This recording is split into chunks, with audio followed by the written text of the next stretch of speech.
அமிர்தபுரியில் திருவிளக்கு பூஜை. ஜெய் சீதாராம், ஜெய் தாராமாதா.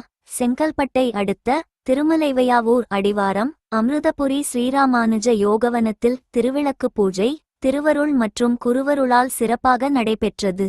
திருவிளக்கு பூஜையை ஸ்ரீமத் தாராமாதா முன்னின்று நடத்தி வைத்தார். அதன் சிறப்பு தொகுப்பு இதோ உங்களுக்காக தொடர்கின்றது.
त्रिपुराय नमः, ओं भैरव्यै नमः, ओं विद्याय नमः, ओं हंसाय नमः, ओं वागीश्वर्यै नमः, ओं शिवाय नमः, ओं वाग्देवी नमः, ओं महारात्रे नमः, ओं कालरात्रे